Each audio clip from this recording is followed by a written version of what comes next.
क्या अखिलेश राहुल गांधी की जोड़ी रहेगी बरकरार? उपचुनाव में होने जा रहा बड़ा इम्तिहान। उपचुनाव में पूर्वांचल की सीटें मांग रहा कांग्रेस आला कमान। उत्तर प्रदेश में समाजवादी पार्टी और कांग्रेस ने मिलकर 2024 के लोकसभा चुनाव में बीजेपी को सियासी मात देने में सफलता हासिल की थी। अब बारी यूपी में होने वाले 10 विधानसभा सीटों के उपचुनाव की है, जिसमें 9 सीटें विधायकों के लोकसभा सांसद चुने जाने के बाद खाली हुई हैं, तो कानपुर की सीसामऊ सीट विधायक इरफान सोलंकी की सदस्यता जाने से रिक्त हुई है। यूपी के दो लड़कों की जोड़ी यानी राहुल गांधी और अखिलेश यादव के बीच सियासी केमिस्ट्री बहुत अच्छी दिख रही है, जो उपचुनाव में भी दिख सकती है। हालांकि कांग्रेस पश्चिमी यूपी के साथ साथ पूर्वांचल के इलाकों की सीटों पर उपचुनाव लड़ने का प्लान बना रही है।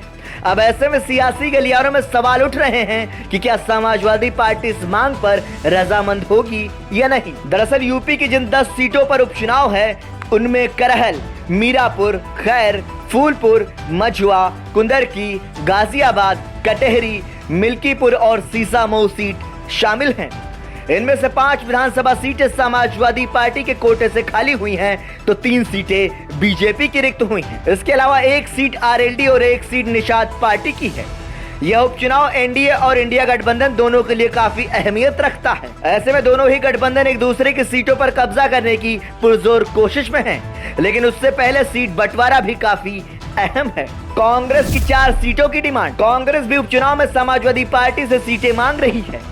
कितनी सीटों पर समझौता होता है, यह तो दोनों दलों के शीर्ष नेतृत्व की बैठक में ही तय होगा। हालांकि कांग्रेस की ओर से यूपी की 10 सीटों पर होने वाले विधानसभा उपचुनाव में लगातार दावेदारी की जा रही है। माना जा रहा है कि समाजवादी पार्टी उपचुनाव में कांग्रेस को गाजियाबाद और अलीगढ़ की खैर सीट दे सकती है, लेकिन यूपी कांग्रेस ने उपचुनाव के लिए 5 सीटों का चयन किया है। फूलपुर, मुजफ्फरनगर की मीरापुर, अलीगढ़ की खैर, मिर्जापुर की मझुआ और गाजियाबाद सीटें शामिल हैं। वहीं कांग्रेस नेता ने नाम न सार्वजनिक करने पर बताया कि समाजवादी पार्टी की 2022 में जीती हुई विधानसभा सीटों पर हम दावा नहीं कर रहे हैं, बल्कि बीजेपी और एनडीए के कब्जे वाली सीटों पर ही दावेदारी कर रहे हैं। कांग्रेस नेता ने साफ कहा कि गाजियाबाद सीट को हम नहीं लेंगे, बल्कि पश्चिमी यूपी में मीरापुर और खैर सीट पर उपचुनाव लड़ने की तैयारी में पार्टी है।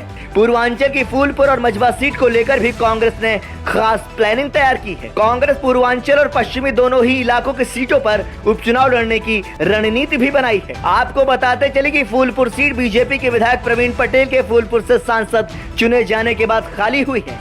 इसी तरह अलीगढ़ की खैर सीट अनूप प्रधान वाल्मीकि के हाथरस से सांसद बनने से खाली हुई है, जबकि गाजियाबाद सीट से बीजेपी विधायक डॉक्टर अतुल गर्ग अब गाजियाबाद से सांसद बन गए हैं। वहीं निषाद पार्टी के मिर्जापुर के मझुआ से विधायक डॉक्टर विनोद कुमार बिंद अब भदोही के सांसद बन गए। इसके अलावा आरएलडी के मीरापुर के विधायक चंदन चौहान अब बिजनौर के सांसद हैं। आपको बता दें कि एनडीए के 2022 में कब्जे वाली सीटों में से ही कांग्रेस मांग कर रही है, लेकिन सपा इस पर क्या रजामंद होती है, ये बड़ा सवाल है। सपा क्या पूरी करेगी कांग्रेस की मांग?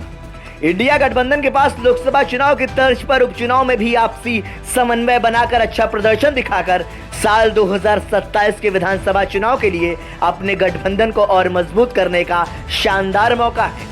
लेकिन कांग्रेस के मन मुताबिक सपा सीट देने के मूड में नहीं दिखाई दे रही है। सपा यूपी में कांग्रेस को सीटें देने को लेकर अलग रणनीति पर काम करती दिख रही है। समाजवादी पार्टी उत्तर प्रदेश में कांग्रेस को सिर्फ 2 सीटें देने के मूड में है, जिनमें 1 सीट अलीगढ़ की खैर और दूसरी गाजियाबाद की सीट है।